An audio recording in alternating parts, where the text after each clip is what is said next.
Good morning to all of you, my dear students. Welcome to Iqbal arts classes channel. आज मैं आप लोगों के सामने इतिहास के लिए का वो हिस्सा जो भारत के इतिहास की पहली सभ्यता मानी जाती है, सिंधु घाटी सभ्यता, जिसको हड़प्पा सभ्यता भी कहते हैं, जिसको भारत की सभ्यता भी कहा जाता है, जिसको मोहनजोदड़ो की सभ्यता भी कहा जाता है। ये भारत की पहली सभ्यता थी। जब 1921 और 22 में राखल दास बनर्जी और दयाराम साहनी के नेतृत्व में जब इसकी खोज शुरू हुई और जब पता चला कि ज़मीन के अंदर एक बहुत बड़ा सभ्यता छिपा हुआ है, तब लोगों की ये धारणा थी, इससे पहले लोगों की धारणा थी कि वैदिक सभ्यता भारत की सबसे पुरानी सभ्यता है। लेकिन इसके बाद जब इसकी खोज शुरू हो गई और जब पता चला, तब ये धारणा ख़त्म हुई और तब ये समझ में आया कि हड़प्पा सभ्यता भारत की सबसे पुरानी सभ्यता है। हड़प्पा सभ्यता एक कांस्य युगीन सभ्यता है और यह एक शहरी सभ्यता है। कांस्य युगीन का मतलब होता है इसमें कांसे के बर्तन बहुत ज़्यादा इस्तेमाल होते थे, ठीक है। और इसके अलावा जो है कार्बन 14 पद्धति के तहत ये बताया गया कि इसका जो कार्यकाल, इसका काल रहा है 25,000 BC से 1750 BC। इसी तरह से सर जॉन मार्शल हैं, वो कहते हैं कि इसका कार्यकाल रहा 3250 से लेकर 2750।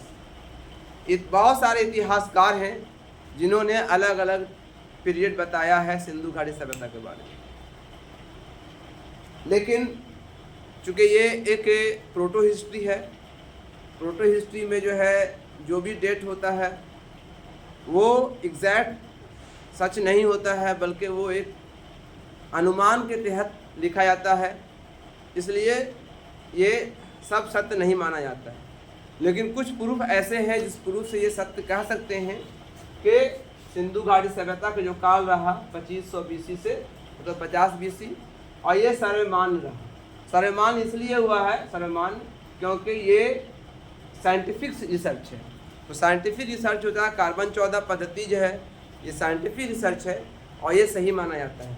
इसलिए ज़्यादातर इतिहासकार इससे है ना मुत्तफिक है, इससे राज़ी है कि नहीं, सिंधु घाटी सभ्यता का जो कार्यकाल रहा 2500 BC से 1750 BC। इसमें सबसे पहला जो शहर की खोज हुआ था उस शहर का नाम था हड़प्पा। हड़प्पा वर्तमान में पाकिस्तान में है और ये हड़प्पा शहर जो है ये बसा हुआ है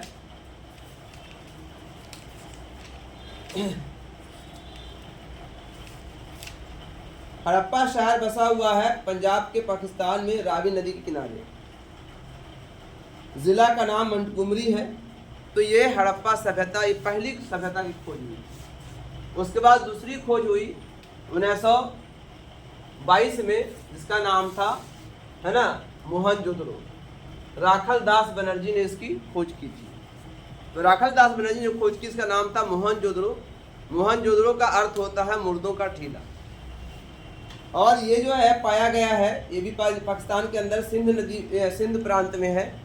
नदी का नाम भी सिंध है और ज़िला का नाम है ललकाना। तो ये दो बड़े शहर की खोज हुई। तब लोगों को एहसास हुआ, इतिहासकारों को, कि ये बहुत बड़ी सभ्यता हो सकती है। आज वर्तमान में अनुमानों के अनुसार करीब करीब 3000 लगभग 3000 पुरा स्थल यानी पुरातत्व स्थल मिल चुके हैं, छोटे बड़े मिला के, है ना 3000 मिल चुके हैं। लेकिन जो मेन है, जो आपके सामने, जो आपकी पुस्तक में लिखे भी होते हैं, जैसे हड़प्पा है, मोहनजोदड़ो है, लोथल है, कालीबंगा है ना, राखीगढ़ी है, रोपड़ है, कोटदीजी है, आलमगीरपुर है ना। इसके अलावा आपका सुरकोतरा है, मिथांचल है, बनावली है, मांडा है, धौलावीरा है, भगवानपुरा है। ऐसे बहुत सारे स्थल मिले हैं जो सिंधु घाटी सभ्यता में पाए गए हैं। चलिए अब आइए सिंधु घाटी सभ्यता का मेन हम इंट्रोडक्शन जानेंगे। ये आकार में त्रिभुजाकार है, ये ठीक है, तीन भुजा है, त्रिभुजाकार है। क्षेत्रफल इसका है 12,99,600 वर्ग किलोमीटर में फैला हुआ है। इसकी लंबाई 1600 किलोमीटर है और उसकी चौड़ाई 1100 किलोमीटर है। तो एक विशाल सभ्यता है ये, और ये मेसोपोटामिया से 12 गुना बड़ा है। मेसोपोटामिया से 12 गुना बड़ा है और मिस्र से 20 गुना बड़ा है, क्योंकि सिंधु घाटी सभ्यता के समकालिक में 3 सभ्यताएं और हैं। पहला है मिस्र की सभ्यता, जो मिस्र में पनपी थी, है ना, ये समकालिक है, जो नील नदी के किनारे है। और मेसोपोटामिया की सभ्यता जो दजला और फरात नदी के किनारे है ना, ये मेसोपोटामिया वर्तमान में इराक में है। और तीसरी सभ्यता जो थी वो सभ्यता थी हांगो नदी की सभ्यता, जिसको चीन की सभ्यता भी कहते हैं, जो हांगो नदी के किनारे है ना, ये इसकी स्थापना हुई थी, इसका विकास हुआ था, जिसको हम पीली नदी घाटी की सभ्यता भी कहते हैं। तो ये समकालिक है, तो इसलिए सबको एक काल माना गया। और जितनी भी सभ्यताएं आई सब नदी के किनारे हुई, चूँकि सभ्यता के निर्माण में पानी का, जल का बड़ी अहमियत होती है, जल का बड़ा योगदान होता है। और जल जो मिलता था पहले वो ज़मीन के अंदर मिलता था, लेकिन ज़्यादातर कुएं जहाँ नदी किनारे मिलता था, और नदियों में आसानी से पानी मिल जाता था, इसलिए नदियों के किनारे इससे स्थल का विकास हुआ। सबसे बड़ा शहर जो था वो मोहनजोदड़ो था, ठीक है। और ये एक शहरी सभ्यता है। क्या है? शहरी सभ्यता है ना, क्योंकि यहाँ पर कृषि योग्य भूमि थी, लेकिन वर्षा समय पर नहीं होती थी। वर्षा ना होने के कारण कृषि बहुत कम होती थी, इसलिए यहाँ पे बड़े बड़े शहरों का निर्माण किया गया। ज़्यादातर यहाँ पर व्यापार का विकास हुआ। व्यापार के विकास के कारण इसका ज़्यादा विकास हुआ ये, और ये शहरी सभ्यता के रूप में विकसित हुआ। कश्मीर से लेकर इसका जो फैलाव है, अगर फैलाव देखें अगर वर्तमान में, तो कश्मीर से लेकर गुजरात तक, कश्मीर में जगह है अखनूर, वहाँ से लेकर गुजरात में जो है आपका नर्मदा नदी है, उसके आसपास फैला हुआ है। इसके अलावा उत्तर प्रदेश में जो है एक हिंडन नदी है, उत्तर प्रदेश से लेकर के मकरान तक फैला हुआ। मकरान कहाँ है? बलूचिस्तान के अंदर। इस तरह से एक विशाल सभ्यता है, इसका जन्म हुआ था। हालांकि इसकी शुरुआत, अगर हम पूछें कि सिंधु घाटी सभ्यता की खोज कब हुई, तो आज से 4500 साल पहले हुई, लगभग 4500 साल पहले। कैसे खोज हुई? तो एक अचानक एक इंसिडेंट हुआ कि रेलवे लाइन बिछ रहा था, तो रेलवे बिछाने की बात प्रक्रिया चल रही थी, तो उसमें दोनों तरफ से मिट्टियाँ उठा करके रेलवे लाइन के बनाने के लिए भरी जा रही थी। तो कुछ माने अनोखी वस्तुएं और वहाँ से मिलनी शुरू हो गई, और तब से ये समझ में आया कि लगता है अंदर में कुछ सभ्यता है। और उसके बाद ये बजाते है ना, ASI archaeological survey of India ने इसकी खुदाई शुरू की, और खुदाई के बाद जो है तब समझ में आया कि लगता है कि एक बहुत बड़ी सभ्यता अंदर में छिपी हुई है। तो इस तरह से मैंने इस सभ्यता के बारे में एक इंट्रोडक्शन दिया मैंने, है ना। अब आइए मेन इसके बारे में हमको जानना है कि सिंधु घाटी सभ्यता की विशेषता क्या थी, है ना। सबसे इम्पोर्टेंट है सिंधु घाटी सभ्यता के विशेषता को जानना, फीचर को जानना। फीचर में अब जाने 2 तरह का फीचर जानेंगे। एक जानेंगे नगर निर्माण योजना, ये एक अलग फीचर हो गया, और एक दूसरा फीचर हो गया सोशल लाइफ, है ना, इकोनॉमिक लाइफ, जिसको हम लोग सामाजिक जीवन कह सकते हैं, आर्थिक जीवन कह सकते हैं, धार्मिक जीवन कह सकते हैं, राजनीतिक जीवन कह सकते हैं, कला और संस्कृति कह सकते हैं, साइंस और टेक्नोलॉजी कह सकते हैं। तो ये सब जो हो गया आपका विकास के दृष्टिकोण से ये अलग फीचर हो गया। और एक हो गया नगर निर्माण के आधार पर अगर, तो ये अलग फीचर है। तो सबसे पहले हम लोग नगर निर्माण के बारे में डिस्कशन करेंगे कि सिंधु घाटी सभ्यता एक शहरी सभ्यता थी, तो वहाँ पर शहरों का विकास कैसे हुआ था, शहरों का निर्माण कैसे हुआ था, ये उसकी कहानी आप हम लोग अभी सामने हम लोग पढ़ेंगे। तो सबसे पहले हम लोग इसके नगर निर्माण के बारे में जानते हैं कि नगर निर्माण योजना। तो नगर निर्माण योजना में सबसे पहले जो हम लोग, है ना, नगर निर्माण योजना। नगर निर्माण योजना में सबसे पहले हम लोग पढ़ेंगे मकान के बारे में। मकान यानी बिल्डिंग। तो इतिहासकारों के अनुसार ये बताया गया कि सिंधु घाटी सभ्यता में जो मकान होते थे वो चौकोर होते थे। सिंधु घाटी सभ्यता के मकान जो होते थे चौकोर होते थे और ईंटों के बने होते थे, है ना। ईंटों के बने होते थे, चौकोर होते थे और एक कतारबद्ध में होते थे। एक कतार में बदे मतलब एक कतार में वो होते थे। तो कतारबद्ध होते थे, चौकोर होते थे और ईंटों के बने होते थे। ठीक है। इसमें एक बड़ा दरवाज़ा होता था। बड़ा दरवाज़ा होता था। ऐसा मानना है कि बड़ा दरवाज़ा इसलिए बनाया गया था कि बैलगाड़ी आंगन में ले जा सके। ठीक है। चारों तरफ कमरे होते थे। कमरे का दरवाज़ा और खिड़की, दरवाजे और खिड़की आंगन को ओर खुलता था, गली को ओर नहीं खुलता था। इसके दो प्रमाण दिए हैं इतिहासकारों ने कि शायद पर्दे का ख्याल होता होगा या गंदगी अंदर ना जा सके, गर्द गुबार डस्ट अंदर ना जा सके, ये भी एक कारण हो सकता होगा। तो मतलब दरवाज़ा घर के अंदर, दरवाजे कमरे के मतलब आंगन की ओर खुलता था। हर एक घर के अंदर एक कुआं मिला है और एक बावर्ची खाना मिला है, यानी जिसको रसोई घर कह सकते हैं, और एक आपका स्नानागार मिला है। तो ऐसा होता था कि वो उस हर घर के अंदर स्त्रियां घर के अंदर नहाती थीं, पुरुष बाहर नहाते थे। इतिहासकार यही बताते हैं कि पुरुष बाहर नहाते थे, स्त्रियां घर के अंदर नहाती थी। वहाँ पर दो तरह के मकान मिले हैं। मकान के बारे में कहा गया कि दो तरह के मकान मिले हैं, एक मंजिला और दो मंजिला। एक मंजिला मकान जो है वो निचले भागों में रहते थे, बनाए जाते थे। शायद इसमें साधारण परिवार के लोग रहते थे।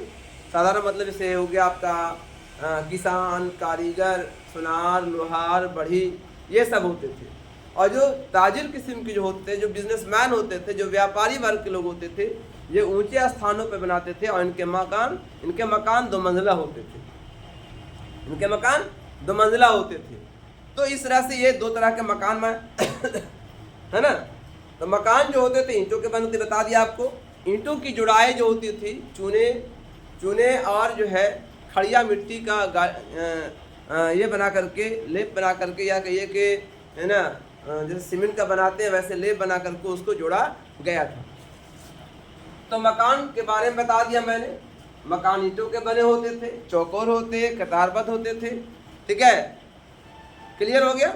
उसके बाद जो है दूसरी विशेषता जो बताया गया है ना इसमें कि आपका जो है गलियां कैसी होती थी। तो गलियां जो होती थी वो 8 फुट चौड़ी होती थी। गलियां 8 फुट चौड़ी होती थी और एक लाइन में होती थी, एक कतारबद्ध में होती, एक लाइन में सीधी होती थी, है ना। हर गली एक दूसरे को समकोण काटती थी। हर गलियां एक दूसरे को समकोण काटती थी, 90 डिग्री पर काटती थी। और ताकि उन्हें इतनी चौड़ी होती थी कि एक बैलगाड़ी आ जा सके। वहाँ की मुख्य सवारी बैलगाड़ी थी। साक्ष्यों में बहुत सारे बैलगाड़ी के खिलौने मिले हैं। इससे साबित होता है कि वहाँ पर बैलगाड़ी इनकी मुख्य सवारी हुआ करती थी। तो बैलगाड़ी को मतलब ले जाने के लिए वो गलियां जो है 8 फुट चौड़ी होती थी, पक्की होती थी, है ना। और बीच में नालियां होती थी, बीच में नालियां होती थी ताकि पानी जो है घरों का पानी नालियों के द्वारा बड़े नालों में गिर जाए। नालियों को जो है पत्थरों के पाटों से, पत्थरों के टुकड़ों से पाट दिया जाता था ताकि गंदगी अंदर न जा सके। इस तरह से नालियों का भी इंतजाम किया गया था। छोटी नालियाँ बड़े नालों में गिरती, इसको मेन होल कहते हैं, बड़े नालों में जाके गिरते थे। तो वहाँ बड़े नालों का बड़ा इंतजाम था, है ना, ताकि गंदगी शहर से बाहर, है ना, इसको मेन होल कह सकते हैं। मेन होल जो है आपका मेन होल था, उसको आप मेन होल कीजिए इस तरह से, मेन होल। ठीक है, मेन होल बने होते थे, यानी उसको बोल सकते हैं कि बड़े नाले होते थे। नालों से पानी होते हुए शहर से बाहर जो है खेत में चला जाता था। इस तरह से ड्रेनेज सिस्टम बहुत मजबूत बनाया गया था वहाँ पर पानी का, ताकि शहर का पानी आसानी से आसपास जम ना पाए, आसानी से शहर से बाहर जा सके। तो इसके लिए ड्रेनेज सिस्टम को काफ़ी मजबूत किया गया था। इसके अलावा जो है वहाँ पर कुछ स्नानागार, सार्वजनिक स्नानागार मिले हैं। उसमें मोहनजोदड़ो में एक विशाल स्नानागार मिला है ना। ऐसा कहा जाता है कि ये शायद धार्मिक कर्मकांड के लिए या धार्मिक क्रियाकलाप के लिए इसमें काम किया जाता था। तो ये वहाँ पर मिला है आपको। कहा जाता है कि ये जो स्नानागार है चारों तरफ से घरों से घिरे हुए थे। वो घर जो होते थे माना चारों तरफ से कमरे होते थे, बीच में वो गुस्लखाना होता था। कमरे 2 मंजिला थे, ऊपर में जो है पादरी लोग रहते थे और नीचे में स्नानागार था। लोग तालाबों से पानी ले करके उसमें जाकर के अपने स्नानागार में गुस्लखाने में नहाते थे।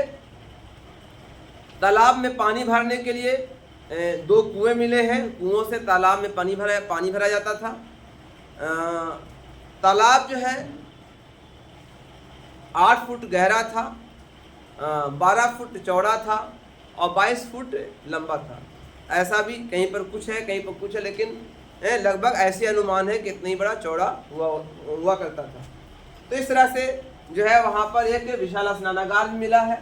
इसके अलावा जो है आने जाने के लिए सड़कें बनाई गई थी। सड़कें बहुत चौड़ी होती थी, 12 से 20 फुट चौड़ी सड़कें होती थी। 12 से 20 फुट चौड़ी सड़कें होती थी और सीधी होती थी, एक दूसरे को समकोण काटती थी। तो इस तरह सिंधु घाटी सभ्यता में ये जो है मकान और सड़कें इस तरह बनाई गई थी। वहाँ पर जो है चूँकि व्यापार होता था, वीकली मार्केट लगता था वहाँ पर। तो वीकली मार्केट लगने के कारण जो है वहाँ पर ट्रेडिंग सेंटर होते थे, बाजार लगते थे।